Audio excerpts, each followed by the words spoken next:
طيب بسم الله الرحمن الرحيم. We continue with our revision for the chapter Relational Data Model and the Relational Database Constraint. Here we covered yesterday what was tuples and the different the domain, the definition of atomic, how we can choose attribute, the degree of relation, how we can represent a relation by showing its attributes. We said also we talk about the cardinality, okay, the current relation state, attribute names based on the roles they play from the real world. We covered the order of tuple in the relation, okay, and we said that tuple we can represent a tuple by the attribute and its direct value, okay. We looked at the null value in relation, the meaning of the null value in relation, assertion, predicate, how we can represent the relation and attribute tuples. These are like an advice. The notation for representing tuple, as we mentioned, we can have a tuple with directly the values of that tuple, or we can specify the attribute T of the attribute name. That means the name in the tuple T, the value of that attribute is this one. The value of SSN, GPA, age in a tuple T is equals to this, okay? And we started by looking at the constraint that can be found in a relational model, okay, which are the restrictions on the value that we can have within a relation. And we said those constraints are derived from the real world. Okay, based on the real world, we impose those constraints. We do have the first constraint, which is the inherent model-based constraint or implicit constraint. And we call it implicit but because of by definition of relational model, the relational model states that we cannot have duplicate tuples in relational model. This is not acceptable. So this is what is known as an inherent or implicit constraint by definition. We do have the schema-based constraint. We explain the schema, which is based on the definition. When we design the schema, we specify the schema. We specify those constraints that are called explicit because we are specifying. You can see here we do have implicit, which is automatic, and explicit. That means it needs to be defined by the designer. When you create the schema using the DDL language, okay, you have to specify that constraint, that condition, and that condition is called schema-based constraint or explicit constraint. We do have application-based or semantic constraint or business rules, which is based on the business rule of the database itself, and you can control that constraint by an application that will be defined inside DBMS. A domain constraint, which is related to the data type. Okay, when you define the type, you are defining what are the acceptable values for such attribute. When you say this is an integer, this is a boolean, this is a fixed length string or variable length, or it is of type money, or whatever the data type you specify, that means you are limiting the acceptable values inside the database for that specific attribute. Okay. And we specify, we talked about the super key, and we said the super key, this is the number of attribute. It might be 1, it might be 2, it might be 3, it depends. But anything or the attributes that will form your super key are the attribute that will make that tuple unique. Okay, that means, as we mentioned, if you choose name age as the super key, it is not called the super key because we can have two identical tuples having the same name and same age. That means name age cannot be considered as a super key. Okay, and we from that super key, okay, we said that, for instance, this is an example of super key, employee ID name job. You can see here we always have something that is different from one tuple to another. Okay, name can be the same, a job can be the same, department ID can be the same, job can be the same, name can be the same, but at least we do have one thing or one attribute that is different from one tuple to another one, from one employee to another employee. That's why we can consider this as a super key. Okay, employee ID and name can be considered as a super key. Employee ID, name, job can be considered as a super key because this combination of these three attributes, these two attributes, these four attributes will form the uniqueness and identify each tuple separately. And we cannot have in our database two tuples having the same combination employee ID name, job, department. We might have the same information. Sorry, but aren't all keys super keys? Because the key has to be unique. Say it again. Aren't all keys super keys? Because all keys have to be unique. Yes, because, and at the end, a key is a super key, but not vice versa. The super key is not a key. It's not necessarily it is mentioned here. It is not a key. Yes, a super key is not a key. Why? Because a key we said, it is a super key. This is the one condition. Okay? And it does have the extra and the other condition, which is minimal super key. Okay, if you choose that, for instance, your super key is employee ID, yes, I will say, yes, employee ID is a super key and it is a key.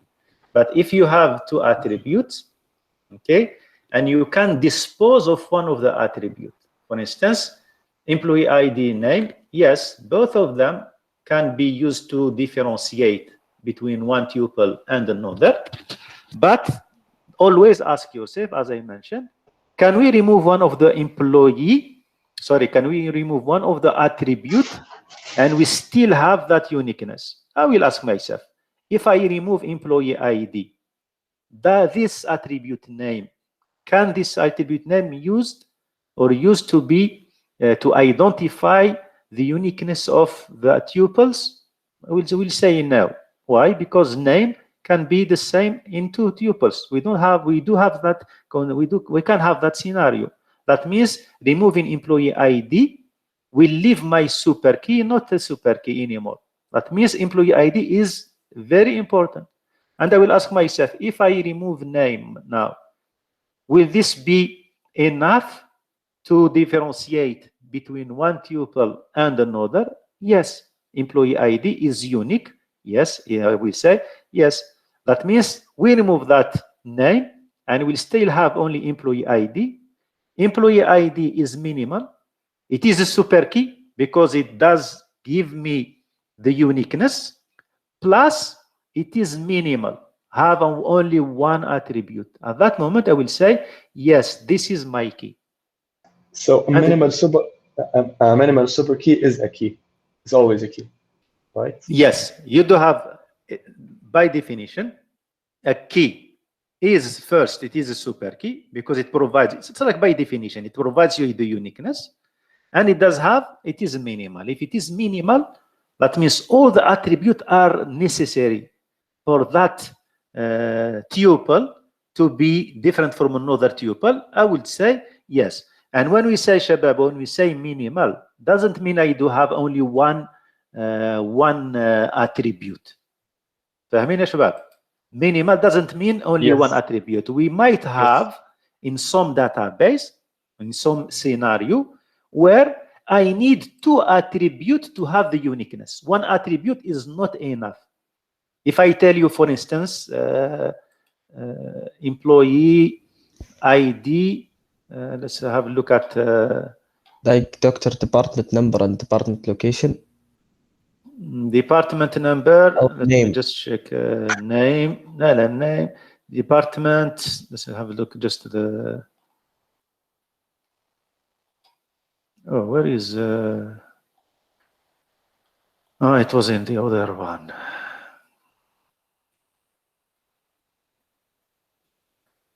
Let me check if you do have.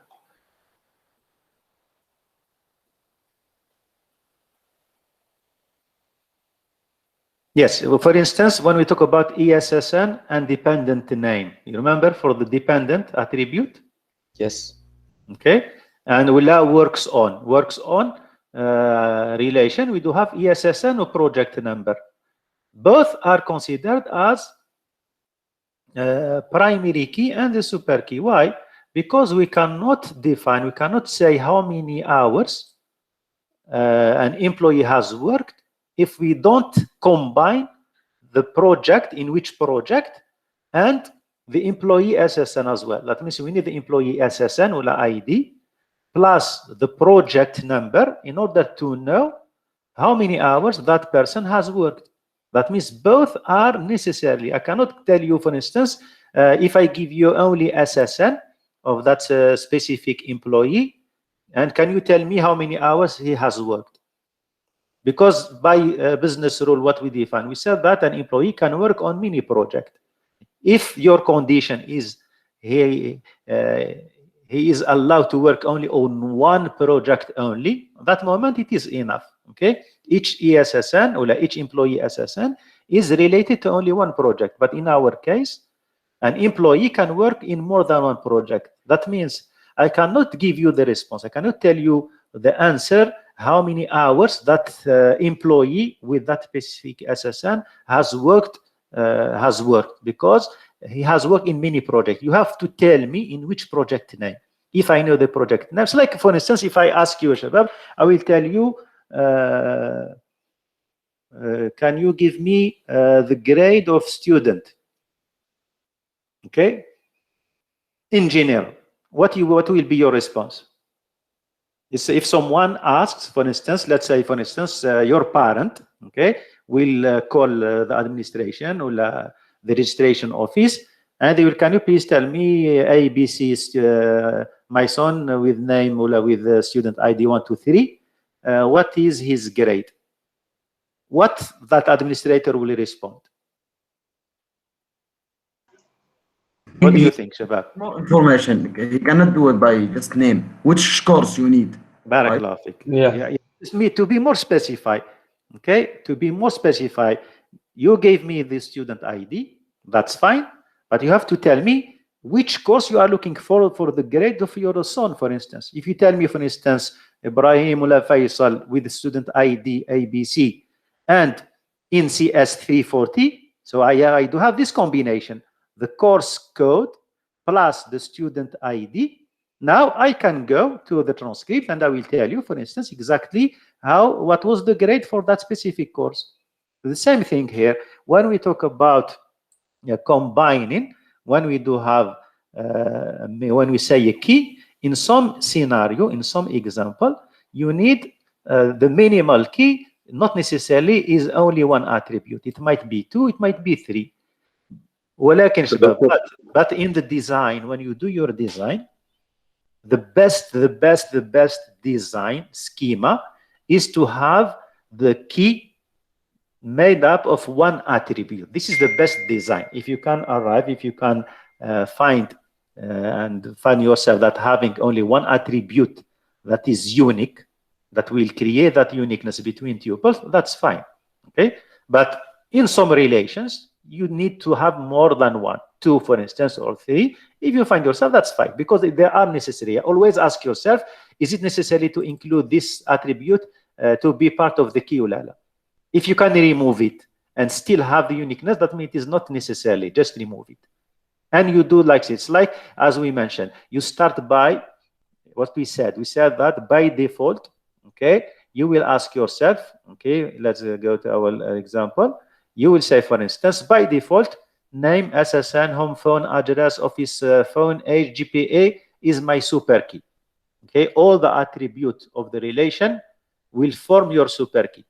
Then you will eliminate. You will say, okay, super key means any two tuples cannot be identical for all attributes, name, SSN, home phone, and so on. So ask yourself, can we have two attributes, two tuples with the same name? I will say yes. So just remove that name. Go to home phone. We might have that one because you can have some scenario where two students living on the same home. You do have two brothers, for instance, studying at the same university, two twins with the same course, and they do have the same home phone. Okay, وإن كان هنا here we are talking about office phone. Let's forget about office phone. The address, they live on the same address. We can remove it. That means you can have two tuples having the same address, same home phone number. They might have the same age because they are twin. They might have the same GPA. Okay, but for the SSN, no, the SSN is different. That means we can remove all those attributes and leave only SSN to be that super key, and it is a minimal. So I will just automatically say SSN, yes, can be considered as a key. Okay, guys? I hope I will not go back to this concept. And for those who have made in their project considered the name only as primary key, just correct it, Shabbat. Okay? I will not specify who, but anyway, everyone knows what he has done in the ER diagram, okay, by specifying the key, by underlying the key on that ER diagram, and you have to make sure that what you have chosen as a key is unique. It gives you the uniqueness. Okay, and as we mentioned yesterday, we said that we do have candidate key. We can have more than one key. Okay, and we gave example of a car. We said you can have a number plate plus the chassis number. And the primary key, you will pick up one of those candidate key, and that candidate key will be considered as a primary key, and you will underline. Okay, and the other candidate key can be called unique keys, because they still be unique keys, but they have not been chosen as a primary key. The primary key is the attribute that you will underline when you define your design, your relation schema, or when you create those relations inside the computer. You will specify that this SSN is a primary key with this word, is a primary key. Okay, here this is the license number, the engine serial number. Okay, both can be considered as a key. Engine serial number can be considered as a key. License number or number plate can be considered as a primary key, but the designer has chosen only license number to be a primary key. We cannot choose both of them, because if you choose both of them, it is a super key, but it is not a key. It is not minimal. And you need to have minimal. Minimal, that means we can remove other attribute. And minimal, that means I cannot remove it. If I remove it, I will have not anymore a super key, well, I don't have the key. Okay, guys? Clear, ya shabab? It is here. So I was looking at something. Yes, so that's a minimal key. Okay, for instance, as I mentioned here, ESSN PNO number, it is minimal. I cannot remove PNO. And I will say only SSN is considered primary key in this relation. I'm talking in this relation. I'm not talking for other relation. SSN is enough in the employee relation to distinct between one employee and another. But in the project, no. I'm sorry. I have a question about slide 31. So we said that we have one minimal key, but actually we have two. We have the license number and we have the engine serial number. Or can the engine serial number be repeated? Say it again. No, cannot. Engine serial chassis number cannot be repeated. It is unique. So we have two minimal keys. No. We have two minimal keys in this case. We call them, as I mentioned, this is called candidate key, and this one is candidate key. Okay, both are candidate key, but here in our design, the designer has chosen to use license number as a primary key. You can find another person who will choose engine serial number as a primary key, and license number is not primary key. It is a key. It is a candidate key. This is what I said. I said in a relation schema, you can have more than one key. Okay, I can have more than one key, and each one is unique and it is minimal. They are considered as the candidate key. But at the end, when you choose a primary key among those candidate key, okay, here for instance, I told you I do have license number candidate key, I do have engine serial number candidate key. Both are candidate key. But which one you will pick and say this is a primary key? It is the one that will be underlined. So in this our example, the person who designed this schema choose to have license number as a primary key. Another one might choose engine serial number, but we cannot choose both of them. Why, Shabab? We cannot underline license number and engine serial number at the same time. Why? Why we cannot have that? Not sure. Naam? We can only have one key. لا لا شباب. I have been repeating the definition of relation. If I tell you license number and engine serial number are primary key, and I will underline both of them, always ask yourself, can we remove, do you have minimal primary key? Do you think it is minimal? Or we can do better? Can we remove one of them and I will still have that uniqueness? Yeah, license number is enough. License number is enough. Engine serial number is enough. I don't have to have both of them to have the uniqueness. The uniqueness is already in license number. The uniqueness is already on the engine serial number. That means this attribute on its own can be considered as a key. This attribute also on its own can be considered as a primary key. But here we picked up only one, license number. You can pick up engine serial number. It depends on the person who is designing. But at the end, it is minimal when we choose one of them only.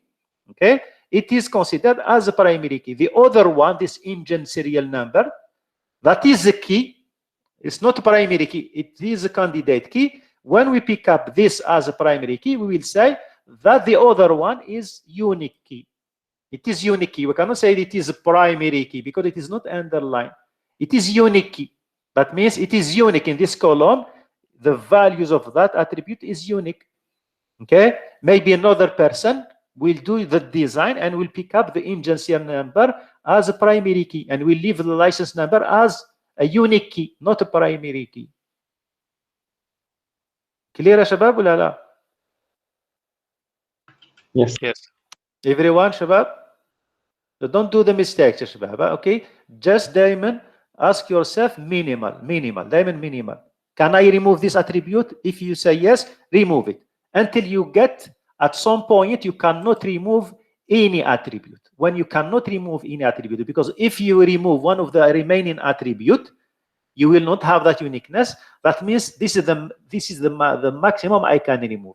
And this is the minimum key or minimum attribute. At that moment, I will say these attributes form my primary key. Okay, guys? Yeah. This is a state or like example of possible state of the company relation database schema where you do have the values for employee, department, location, and so on. Invalid state, we said that invalid state that means something that doesn't obey to all the integrity constraint. Valid state specify state, that means you do have a valid state for any values for those attributes value.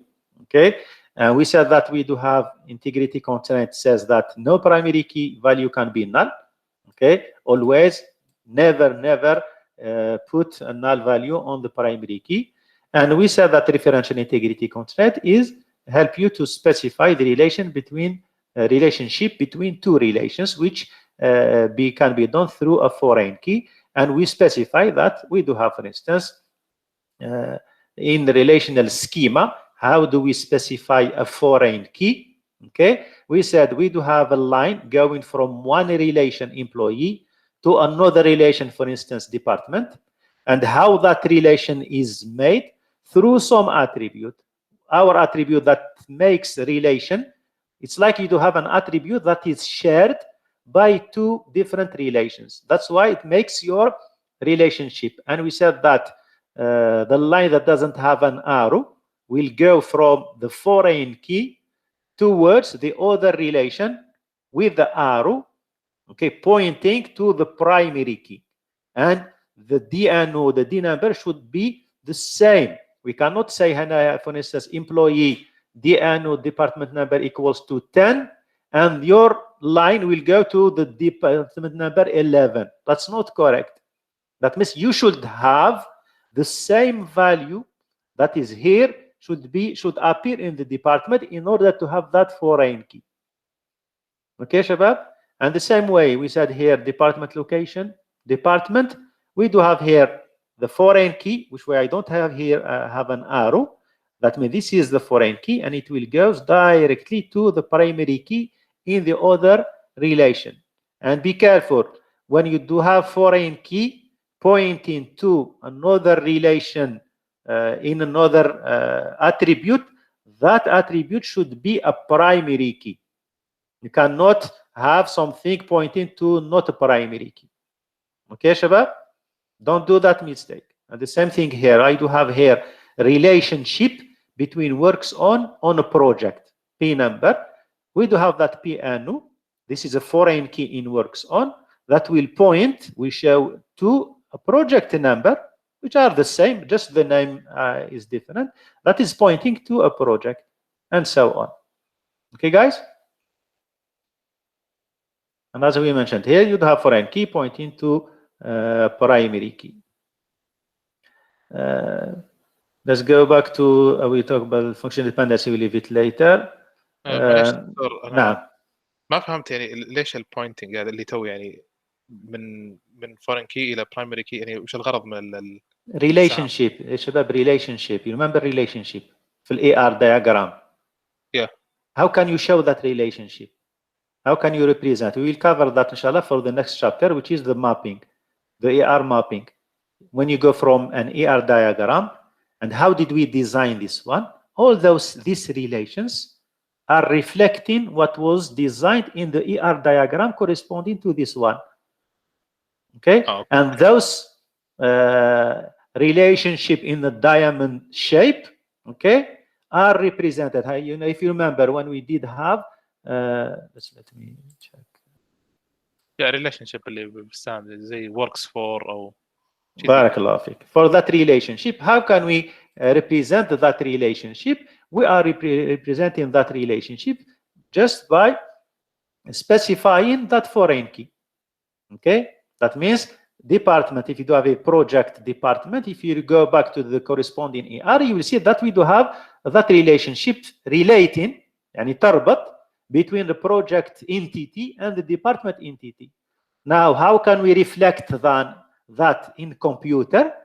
By specifying a foreign key. A foreign key will help you to exhibit and show that relationship in a computer by specifying, you will say the dnum is a foreign key. Dnum in project is a foreign key. References, it is a foreign key, references a D number in a department. By doing so, by saying that in computer, automatically we are showing that type of relationship.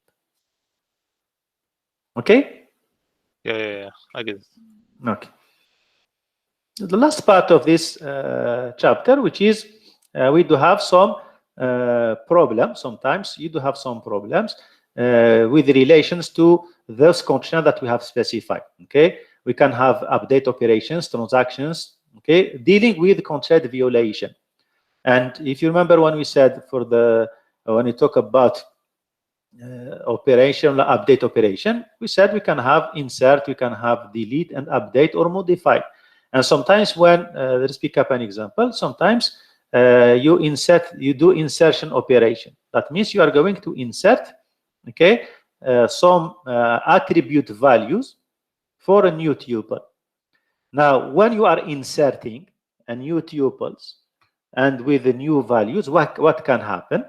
Okay, this insertion can violate any of the 4 types of constraint.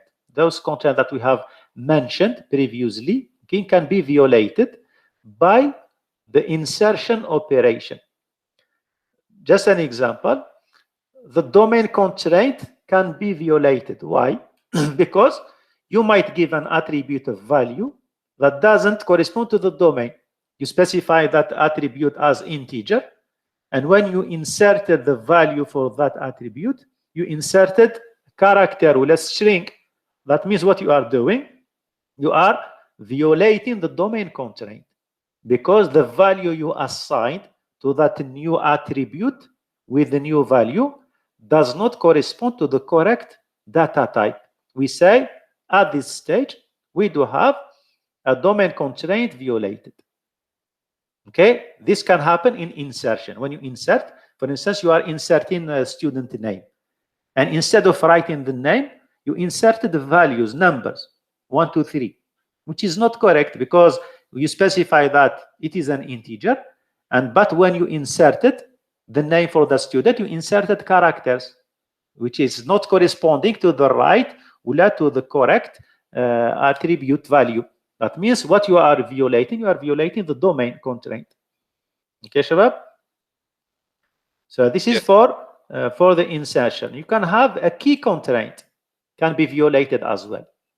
If a key value in the new tuple exists in another tuple, for instance, you have inserted a new tuple, and for the primary key, you inserted the same value that does exist in another tuple.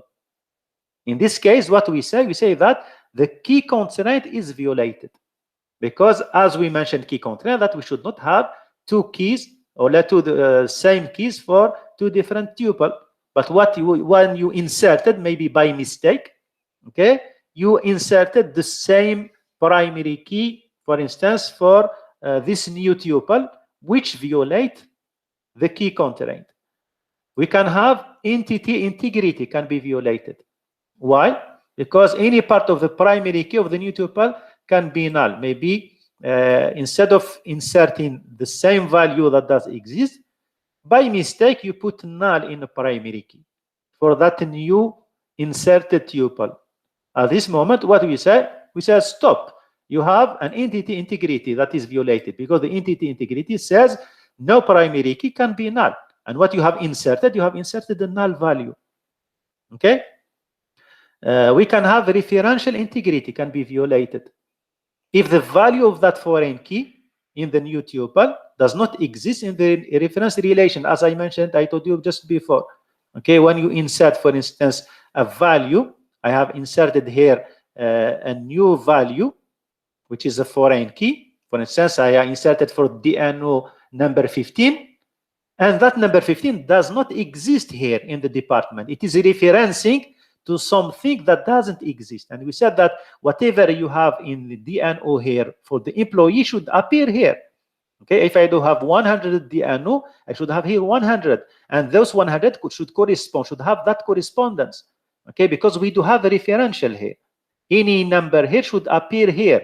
But if I tell you I do have 1000 DNO equals to 1000, and that number 1000 does not exist in this column, that means we are violating the referential integrity, because I have inserted something that does not exist already. We say that referential integrity is violated. Okay. Now, what you can do in this case, if an insertion violates one or more constraints, what you see, the default, okay, is to reject that insertion, not to accept that insertion. Okay, these are, I will not go back to these are some examples that will show you exactly what the insertion is, okay, and what constraint is violated. I will let you look at it later. Now, another constraint or another violation that can happen, the delete operation. Okay, when you delete something, what can happen when you delete the tuples, for instance? Which constraint can be violated is the referential integrity can be violated only. Okay, if I delete, as I told you, for instance, if what we do have here, we do have D number. Okay, here we do have D number. We do have here D number. If I will delete this line, okay, if I delete this number 1 in this department location, I will delete this tuple 1 and Houston. Okay, that means this one will reference to something that does not exist in this the other reference relation. This is the deletion. What means the deletion? Because we do have here a foreign key that is pointing to another key, primary key in the another relation. And when I delete this line, which is the only one corresponding to the department number, what I will have? That means I will have a problem here. That means this one will reference to which? To 455. It's not correct. It should reference to the same value, 1 and 1. But I have deleted this information. This line has been deleted. I will have a problem here. I will have referential integrity violated. So what we can do, we can reject. We do have here 3 solutions. You can reject the deletion, not accept the if you discover, for instance, that I do have this problem, reject that deletion operation. Or we do what is known as cascade. Cascade, that means propagate the deletion by deleting tuples that reference the tuple that is being deleted. معناه here, if I will delete, for instance, this line, I have to delete this line. Cascading, that معناها I will go back and I will remove any tuples that is referencing to the same, let's say, attribute. If I delete D number 1 Houston, and because I do have a referential integrity here, I have to delete this line in order to, and if, for instance, this line is referenced by another relation with the same here, for instance, if you can see here, Shabab, I can have it here, for instance, 1 pointing to 1 here, and this one is pointing to 1 here. So if I have to delete this line, I have to delete also this line, and I will have also to delete this line, because the same problem will happen. If I delete this line, I will have a problem with this one, because this one will point to something that does not exist. This is what is meant by cascading. Cascading معناها ترجع للخلف, step by step, and any link from one tuple to another should be deleted. All those tuples backward should be deleted in order to avoid the deletion, the problem, or the violation of the referential integrity. Okay, Shabab, for instance, in this example, if I will delete this line, I have to delete this one, and I have to delete also this one, because all of them are referencing, they do have a relation between them. Okay, and in order just to avoid such problem, I have to delete all the relations. Clear, guys? This is what is known as a cascade. This is propagate. Propagate معناها مشي deletion. Deletion أوزعها, distributed for all them. I deleted one tuples. Okay, I deleted this one. I will delete this one, and I will delete also this one, and so on. Okay, if I delete, for instance, these 5, these 3 tuples, and this has are referenced by this 5, I have to delete this 5. And this 5 is referenced by this and this and this and this. I have to delete all those corresponding tuples that have the same DNA. This is another solution. Okay, so in violation for the referential integrity, you might reject the deletion, not accept the deletion at all, or if you accept it, do the cascade. Okay, otherwise, what you can do, you can set null or set value. In order, for instance, if I do have that problem, what I will do, I will, for the previous one, okay, for instance, if I will delete this one, what we can do, okay, here we cannot have it because we do have it is primary key, but here, for instance, because DNO is not primary key, what I will do, I will put a null value حتى أتجنب having that problem. Okay, if it is not a primary key, you can set it as a null value. Or you set it to the default value. If you do have here, we said that you must set it to null, or set it to the default.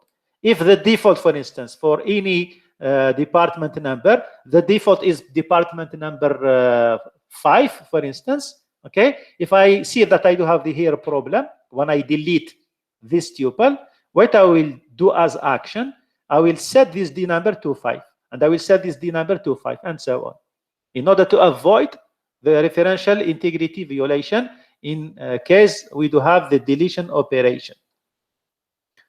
These are some example. Update operations. Okay, update operations. Here we talk about if you do have some changes in the value, okay, on the attribute. Okay, you select the tuple that you are going to modify. Now, if that attribute is not part of primary key and it is not of a foreign key, usually there is no problem. The only problem that will happen in update, معناها you are going to change the value of that attribute. This is update. The problem will appear in foreign or primary key. The same issues are insertion and deletion. Okay, you might change something that to null value or to something for the foreign key that doesn't exist, and so on. Okay, Shabab. So these are for our this chapter. Inshallah, for the next session, we will cover the mapping chapter. Before that, Shabab.